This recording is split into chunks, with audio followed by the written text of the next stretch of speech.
Hey everybody, so I just got back from the theater from seeing a double feature. Um, it looks like Tuesdays are going to be a thing for me, going to the theaters on Tuesdays. I might be able to go this weekend for pre screening of the two movies I want to see this weekend, but that's not always a given. I'm saying that's probably going to happen, but I'm not sure. Because, you don't know what, if something's going to come up or something like that. Um, but for right now, it looks like Tuesdays are kind of a new movie day for me. Um, there's like usually nobody at the theater like there was today, and it's kind of nice. You don't get like annoying audiences that like talk throughout the movie. It's kind of nice. One of the movies I went saw, hell, I was the only one in the theater, so that was kind of nice. But anyways, first one I saw was Kung Fu Panda 3. Kung Fu Panda, as far as the Kung Fu Panda series goes, I've enjoyed the films. I thought they were pretty funny. I liked the first one. I thought it was a pretty funny flick. I wasn't as blown away as some people were when it first came out, but I thought it was enjoyable kids film, especially with such a ridiculous title like it had. And then Kung Fu Panda 2, on the other hand, I thought was the best of the two films. I thought it, improved on a lot of the things I didn't like about the first one, and I thought it was a way better film. It made me get more emotionally invested in the characters, especially Poe and his backstory with his parents and stuff like that, him being adopted and all that stuff. I liked that whole storyline. It was really good. I thought it had a really damn good villain. Was it Gary Oldman that was the villain in that? He was fucking amazing. That he was a better villain that time. If I'm wrong, I swear it was Gary Oldman. But anyways, I even gave it props because Kung Fu Panda 2 ended with a cliffhanger, so they kind of give you a reason to want to see a third one. And it took, 4.5 years for this to come out, which I have no problem with. I mean, DreamWorks, it takes like 13 years for them to make a sequel to like Finding Nemo. So, I mean, 4.5 years, why not? Um, yeah, so I like, it gives them time to perfect the animation and make a good story and everything like that. And this movie also had the curse of being released in January, which I still don't understand how the hell this is released in January. Why this is, at least. But it's been getting pretty good reviews, especially for a January movie. It was at 80%, which is almost unheard of for a January movie. So I was looking forward to it. I liked it. That's pretty much the best way to sum up my thoughts on Kung Fu Panda 3. I liked it. It was really good. I liked the second one better. I probably would put this above the first one. I don't know. I would have to think about it. I haven't seen the first one in a while, so. But I liked this movie. It was pretty damn good. It holds up with the other two films really well. And it continues the story pretty well. I've heard a lot of people mention this, and I agree wholeheartedly. Jack Black was born to play this role or voice this role of Poe.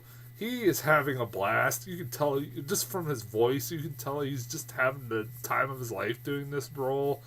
I'm he brings a lot of life and energy to this character.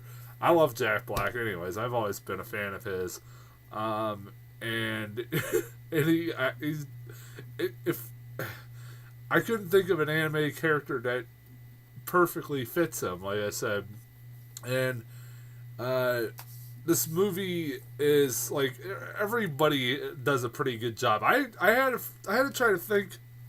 I didn't know who the voice actors were going in, and whenever a character would pop up, I'm like, who the fuck is that? Or a new character. Only person I knew was Kate Hudson, who played a female panda that was the twirler one. But Bryan Cranston's playing his dad, which is awesome. He does a pretty damn good job. the whole movie I kept saying that voice sounds familiar. And then I was watching the credits and said Bryan Cranston. I'm like, holy shit, Bryan Cranston, that's awesome. I love it. He did a great job. Also, you got J.K. Simmons as the new villain, Kai. Which, all right, I still think the second villain was better, but holy shit, this villain was pretty good. They did a pretty good job with this villain, Kai, making him pretty frightening. I'll talk about how threatening he was in a bit. I have a funny story about that in a second here. Um, but he basically, I don't know. He takes away he's taking the chi away from all these kung fu masters and shit like that, and kind of like is like taking the souls of them. It kind of feels like, and it's kind of disturbing almost. Like it's kind of like dark as hell for a kids movie. He's just collecting souls. That was the way I kind of summed it up. But they call it their cheese or whatever. Since they're kung fu masters. The animation in this movie is amazing. I forgot how great the animation in his films are. Holy shit, are they really good? In the 3D, that I saw this in 3D. Yeah, go see this in 3D. It looks incredible in 3D. Really, really well done in 3D. The animation just pops out really, really well with 3D.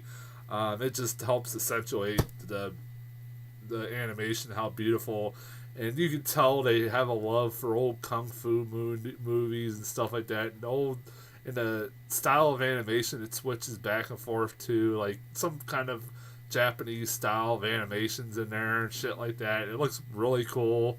I forgot about that.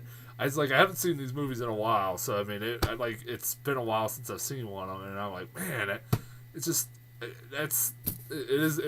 mind blowing. Pretty well done animation. I did like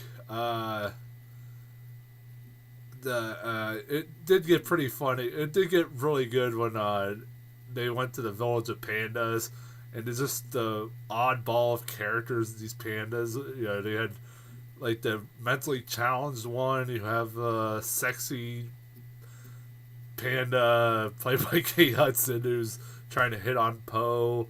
They all are pretty funny. I got a lot of good laughs out of how they were fighting the villain Kai at the end of the movie. That's pretty funny and pretty unique. And this movie has a pretty damn good message towards kids about, don't be afraid to be yourself and stuff like that. And it has a pretty good message for kids. I like the kind of like deep meanings or deep messages this movie tries to portray throughout it.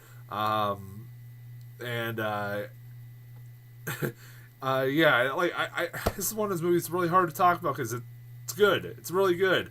The one thing I do want to talk about now, and this was the best part of the whole movie for me. I know this is going to sound best part of the movie theater experience for me. I know this is going to sound really, really mean, but trust me, this was pretty funny. So, when I got there, it was me and an older couple and their granddaughter, who was with them, who had to be like maybe 5, maybe even less than that, who went to see it with them. And they were sitting right behind me. Throughout the whole movie, this poor little girl was scared to death of Kai, the villain Kai. I'm not making that up. And she was in tears. Like, I heard her crying a few times. Like, when those scenes where he's taking their chi and shit like that. And she was pretty traumatized by it. And I'm sitting there the whole time trying not to laugh. I was trying to pay attention to what was going on in the movie. But at the same time, like, I was like, really? You would take your grandkid to see this movie? I mean, and I thought I heard them in the back, and her saying that she'd never seen the other two, Why would you take your grandkid to see the third one of a film if they've never seen the other two? And good God, like this poor girl was traumatized. She was really traumatized, and I couldn't stop laughing. But by the end of the movie, she loved it. She was cracking up, but with the jokes, chee chee chat chat, jokes. She kept saying that throughout while we were leaving the theater. I was laughing so hard. That poor little girl. That made my movie theater experience a little bit more. At least it wasn't like the Good Dinosaur where they were annoying to piss out of me because they're talking a lot, and they were, but I permitted them because this poor little girl was just traumatized. They're trying to calm her down. I was like, I wasn't being a dick about it. I was like, whatever. But honestly, that experience was a little bit more entertaining. Like was more entertained by that than the actual movie. I'm not saying the movie was bad. It was like that's the thing I'm gonna remember the most about it. I recommend this movie. Go see it. Don't take your 5-year-old daughter or granddaughter to see it because they might be traumatized. I don't know how you could be really traumatized by that character. It wasn't that scary looking, but whatever. I mean, I'm not a little kid. I guess that could look pretty scary if you're a little kid. I mean, I used to, like, when I was little, I was scared of shit like the Crypt Keeper and stuff. That was pretty frightening. I mean, for a little kid, that's pretty understandable, even though it was pretty comical. Yeah, I recommend it. Go see it. As far as trailers, I got a shitload of them, so I gotta get through these pretty quickly here. Shit. Hold on a second. Let's see. I got the trailer for Trolls. So because of the Lego movie, now every big toy from the past is now they're now making a movie out of. And now they're making a movie out of the troll toys that we used to have when we were little. Except they kind of look a little freaky. A little more freakier than they were in the first place. And they're also having them like dance to modern music. Yay. But the only thing that I will remember from this trailer is that they're talking about them, how unique they were and stuff. And then at the end of the trailer, this giant like troll thing, like its foot comes in the foreground, and its hand picks picks up one of the trolls, and it said, and also they are very delicious. I'm like, well, that is pretty dark. It's like, damn, man. Like, so one of these trolls got eaten by this giant thing. I don't know what the fuck it was. I'm like, wow, that's kind of dark. That was kind of like, I was like, wow, all right. I don't know. It's one of those, I don't know. Ice Age Collision Course. This is, now I can finally talk about this. I knew about, when I reviewed the Peanuts movie, I forgot to review the Scratch short I got in front of it, which was pretty funny, but also really disturbing by its ending, because by the end of it, I believe Scrat has caused the end of the world. It has caused the death of every character in the Ice Age films. I'm pretty goddamn certain that's what happened by the end of that short. And that's what the movie's going to be about. Like a meteor, Scrat accidentally causes a meteor to come crashing towards Earth. Yeah. Because of his antics, of him going out into space, because he finds a UFO frozen under the Earth. Yeah. He also creates the solar system, which is pretty funny as hell. I love that. Basically, the trailer was just the short, like a shorter version of the short, and it was still pretty damn funny.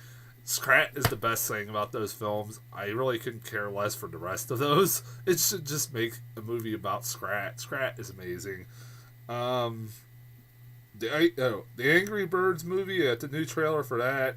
I like this trailer a lot better.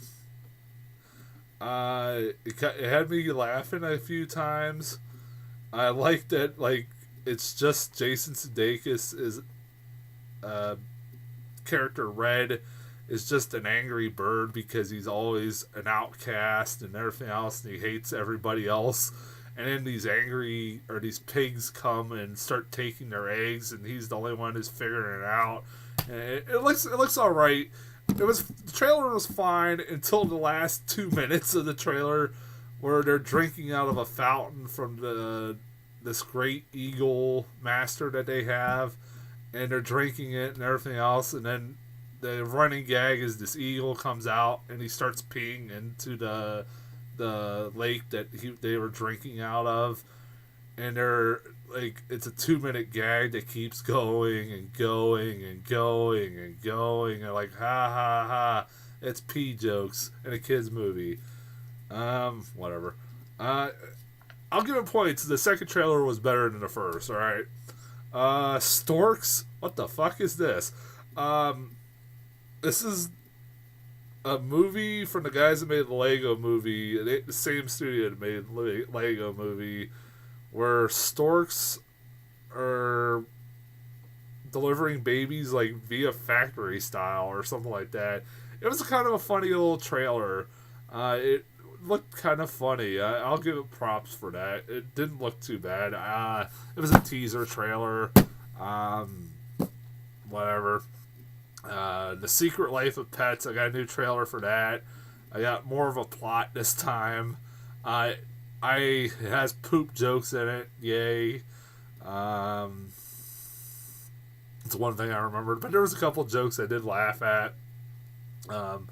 Like, what was the one where they see butterflies? Like, oh, butterflies, butterflies, butterflies! Like, they're like, that was pretty funny. I was like, oh, so they're basically trying to copy the squirrel joke from Up, kind of. And I thought about that. I forget what else, but it looked alright.